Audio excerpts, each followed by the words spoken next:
welcome you back to Newsmax Now. Newsmax CEO Chris Ruddy penned an op-ed piece in defense of the Clinton Foundation. That piece caused quite a stir on the interwebs. Chris Ruddy sat down with J.D. Hayworth on the premiere of Prime here on Newsmax TV last night. Great interview. Take a listen. Well, sir, let's go back to what you wrote yesterday. You defended the Clinton Foundation, saying there was no evidence of any impropriety by the foundation or its donors. In retrospect, were you surprised that your op-ed caused such a stir? Well, I wasn't planning on it getting so much attention. It was linked from the Drudge Report, Politico, the Washington Post, Media Matters, a whole number of blogs and websites picked it up. And I think the reason why it was picked up is I was adding something to the debate that most people didn't know. And I know there's a lot of smoke. We've been talking about all the smoke. Is there really a fire? And I'm in a very unusual position because I am known as being a conservative journalist. I'm very proud of that fact. Unembarrassed by that fact. But yet I admire President Clinton for the work he has done in his post-presidency, and I admire the work of his foundation, of which I have been a donor through the years.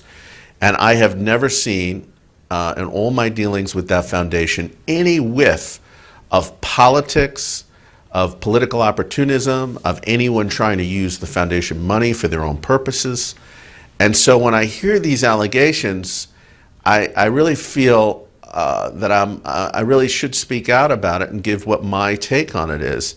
And if you look at all the allegations in the new Peter Schweitzer book, there's no real substantial allegation that's proved that they had done anything wrong with any of the funds they raised or at the time Hillary was in government. My point is, until you have proof, you shouldn't make the allegation. Well, you mentioned the author, Peter Schweitzer, and he canceled his interview with Newsmax TV after your op-ed came out at Newsmax.com. We think he made a mistake because we want to get all sides of the story. What should we do, boss? Should we invite him back on? Well, he's always welcome. Everybody's welcome. And I think we have a history, even though I have a point of view about it, of giving people a platform to express themselves where we don't ambush them and we don't shoot them down. American moment. All right, well, we heard Chris's interview there. And, you know, the thing that I can't keep coming back to is this book and all this press stuff that has been circulated based on these reports. The book's not even out yet. Now, you know, they send advanced copies, of course, to great marketing, the media. Yeah, that's, you know, obviously they're doing a good job of about Bush too, stoking interest. Yeah, and I went to the Clinton Foundation, the Clinton CGI in Chicago one time to cover it. And what Chris was talking about, the synergy that's there, and this isn't even the main one they have in New York, this was more of a satellite one. President Clinton was there, but the synergy that's going on and the focus and, you know, he talked about that in the interview Chris did, and it's certainly there. And so you can't discount all the good the Clinton Foundation has done in addition to these stories. They've been through this before. There have been a lot of allegations raised about the Clinton Foundation going back to Whitewater and some cattle sale where they made a lot of money, but they've always weathered those storms until there is actually an indictment or some kind of charges here. I think we can all take a breath and hang on it.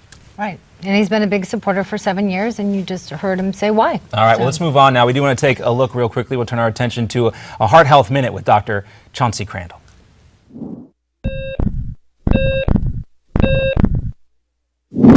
Judging from everything you hear, you think all cholesterol is bad, but that's not really true.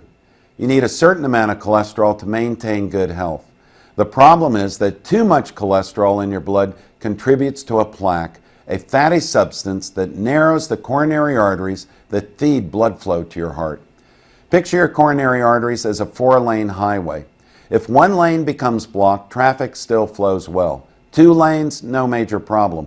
But if a 3rd lane becomes blocked, that spells trouble. It's the same way with your coronary arteries. And when plaque slows their blood flow to your heart, this can even cause a heart attack. The good news is that when it comes to cholesterol, lifestyle changes can pay off big time.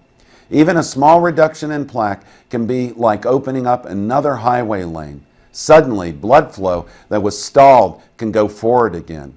Changing your lifestyle does not have to be hard. And in fact, here are 3 ways to help you start lowering your cholesterol.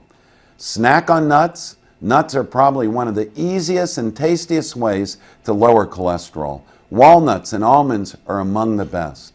Bulk up your diet with fiber. Choose whole fruits instead of a fruit juice, brown rice instead of white, and if you're eating a baked potato, be sure to leave the skin on. Choose fish. Fish contains cholesterol-fighting omega-3 fatty acids. I'm Dr. Chauncey Crandall, and thanks for watching this Heart Health Minute. Remember, it's never too late to prevent or reverse heart disease. Right now, I invite you to discover your own risk for heart disease or even a heart attack by taking my quick, free online quiz at www.simplehearttest.com.